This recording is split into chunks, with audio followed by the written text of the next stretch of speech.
सच्चिदानंद रूपाय। आप भी मेरे साथ गाइए। सच्चिदानंद रूपाय विश्वोत्पत्त्यादि हेतवे विश्वोत्पत्त्यादि हेतवे तापत्रय विनाशाय तापत्रय विनाशाय श्रीकृष्णाय वयं नमः। श्रीकृष्णाय वयं नमः।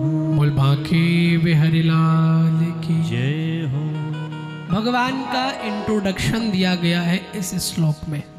अभी तक जो आपने सुना, भगवान सांवले हैं, कोई कहता है गोरे हैं, कोई कहता है कैसे हैं, वास्तव में भगवान का क्या स्वरूप है इस श्लोक में बताया गया। हम भगवान को क्यों भजे यह भी बताया गया। और ये सबसे बड़ा प्रश्न है आजकल के युवाओं का। यूथ कहता है मैं भगवान को क्यों भजूं। भाई खाने खिलाने वाले मम्मी पापा, और उनका प्रश्न करना उत्तम भी है, क्योंकि जब तक उनके प्रश्न का सही जवाब व्यासपीठ नहीं दे पाएगी तब तक वो भटकते रहेंगे।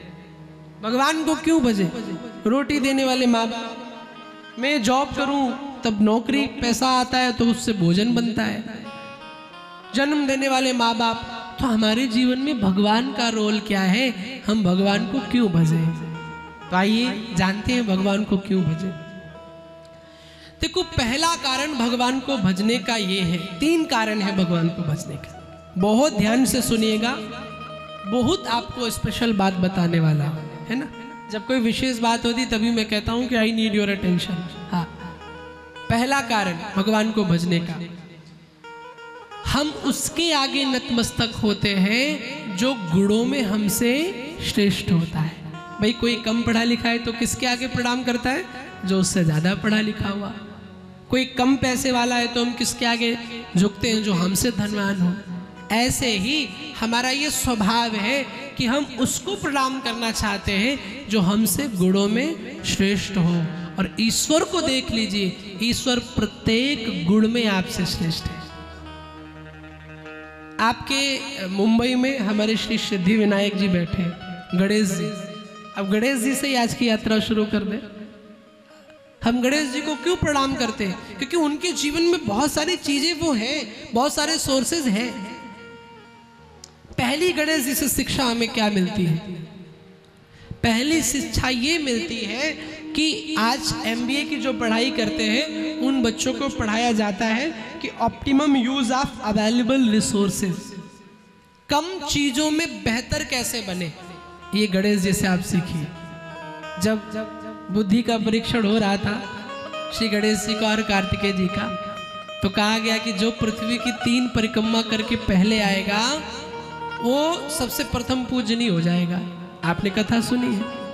तो कार्तिकेय जी तो मोर पे उड़ गए, अब गणेश जी का बेचारे का छोटा सा चूहा, अब वो कैसे जाए। तो छोटे से चूहे से गणेश जी ने बौद्धिक क्षमता को बढ़ाया और माँ बाप की परिक्रमा करी। और शास्त्र कहता है माँ बाप भी पृथ्वी आकाश के समान होते हैं, और गणेश जी प्रथम पूजनीय बने। आज तक लड्डू चढ़ाते हो गए, क्या कभी ये शिक्षा ली आपने गणेश जी से? बोलो ना, सच बताना, क्या किसी ने ये शिक्षा कभी ली गणेश जी से कि कम सोर्सेज में अपने आप को बेहतर कैसे बनाए? सीखा कभी? दिमाग ही नहीं गया। क्यों? मैंने भक्ति को केवल धूप बत्ती का विषय समझ लिया, मैंने धर्म को केवल टीका का विषय समझ लिया। आप गणेश जी से ये शिक्षा लीजिए कि कम चीजों में अपने आप को बेहतर कैसे बनाए। आज इंसान के पास 50 बहाने हैं। अरे मेरे पास तो व्यापार में ये चीज नहीं है, कोई कहता वो चीज नहीं है। नहीं नहीं, गणेश जी से शिक्षा लीजिए। दूसरी शिक्षा, लक्ष्य कैसा हो, ये गणेश जी से सीखो। एक किसी शास्त्र को मैं पढ़ रहा था, उसमें कथा आई, जब महाभारत लेखन शुरू हुआ तो व्यास जी बोलने लगे और गणेश जी लिखने लगे। तो जब गणेश जी लिख रहे थे तो उनका ये शर्त हुआ था कि जब आप बोलना बंद कर दोगे, गणेश जी ने कहा मैं लिखना बंद कर दूंगा। तो कहा ठीक है। तो गणेश जी लिख रहे थे, तब तक जो कलम होती ना वो टूट गई। तो लक्ष्य पर फोकस कैसा हो, गणेश जी ने अपना एक दांत तोड़ा और दांत तोड़ करके लिखने लग गए कि कठिनाइयां कितनी भी आए लेकिन जब तक लक्ष्य पर विजय प्राप्त न कर लो तब तक रुकना नहीं है। ये गणेश जी से सीखो। हाँ? लेकिन हम तो केवल इतना ही जानते हैं, अंधन को आंख दे, कोढ़िन को काया और बांझन को पुत्र दे। हाँ? और इसमें भी आरती भी गलत है, यहाँ पर भी ध्यान नहीं गया कभी। क्या कहते हैं, बांझन को पुत्र दे। क्यों भाई, पुत्री क्यों ना दे? कभी सोचा क्या, पुत्री क्यों ना दे? लेकिन वो चूंकि एक पद्धति में आ गया, और हमारे भारत की सबसे बड़ी कमी यही है कि हम दूसरे के रंग में बहुत जल्दी रंग जाते हैं। किसी ने कुछ कह दिया कि वो पीपल वाले हनुमान जी की 5 परिक्रमा करो काम बन जाएगा। अब आदमी चला गाड़ी से और रास्ते में 50 हनुमान मिले, उनसे मतलब नहीं है। अब वो पीपल वाले हनुमान ढूंढेगा, तब परिक्रमा लगाएगा, तब काम बनाएगा। हमारे अंदर की ये कमी है, हम किसी के पीछे बहुत जल्दी चलते हैं। जब भी ये आरती पढ़ना तो ये मत कहना बांझन को पुत्र दे, जब भी कहना बांझन को संतान दे, ठीक है ना? क्योंकि आप भी बेटियां हो, और भारत अगर आज आगे है तो हमारी बेटियों की वजह से आगे है। हमारी कन्यादान संस्था कितना सुंदर कार्य कर रही है।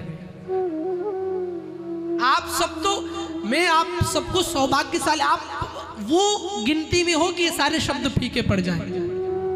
किसी कन्या का यदि आप सहारा बन गए, मेरी जीवन की मैं सबसे बड़ी बात बोल रहा हूं, मुझे नहीं लगता इससे बड़ी कोई भक्ति भी हो सकती है। मुझे नहीं लगता। भक्ति तो वही है जब हम किसी का सहारा बने, किसी भूखे को भोजन करा दे, किसी प्यासे को जल पिला दे, किसी गिरते हुए को गले से लगा ले, यही तो भक्ति है। राम ने यही तो किया। सबरी के जूठे बेर खाए, कभी निषाद राज के पास गए, कन्हैया कभी मधुमंगल की जूठी कड़ी खाते हैं। हा? केवल कथा तक सीमित कर दिया आप लोगों ने इस चीज को, जीवन में नहीं अपनाया। और मैं धन्यवाद दूंगा ऐसी संस्था को। 250 कन्याओं का विवाह 9 दिसंबर को कर रहे हैं आप लोग, आपको बहुत बहुत व्यासपीठ साधुवाद देती है। भक्ति ऐसी होनी चाहिए। तो बहकावे में नहीं, लक्ष्य को कैसे फोकस करें, ये गणेश जी से सीखो, सिद्धि विनायक जी से। अब तीसरी शिक्षा क्या मिलती गणेश जी से? एकाग्रता। श्री गणेश जी महाराज तपस्या में बैठे थे तो देवी तुलसी आई शादी के लिए गणेश जी महाराज से, बोली मुझे आपसे विवाह करना है। और सबको ये बात पता थी कि जो तुलसी जी से विवाह करेगा उसको कोई कभी हरा नहीं पाएगा, क्योंकि वो इतनी पवित्र और सती स्त्री है। लेकिन गणेश जी उस समय भजन में बैठे थे, एकाग्रता भगवान के चरणों में थी। गणेश जी ने वो प्रपोजल ठुकरा दिया। तुलसी जी ने शाप भी दे दिया कि आज से तुम्हारे 2 विवाह होंगे। सो गणेश जी के विवाह 2 हुए, लेकिन गणेश जी ने भजन नहीं छोड़ा। और हमारी एकाग्रता कैसी है, माला लेके बैठे राम राम राम राम। सोई बहुरानी ने आवाज लगाई, ओ मम्मी रबड़ी उठ गई, अच्छा लाई हो रही न कटोरी में।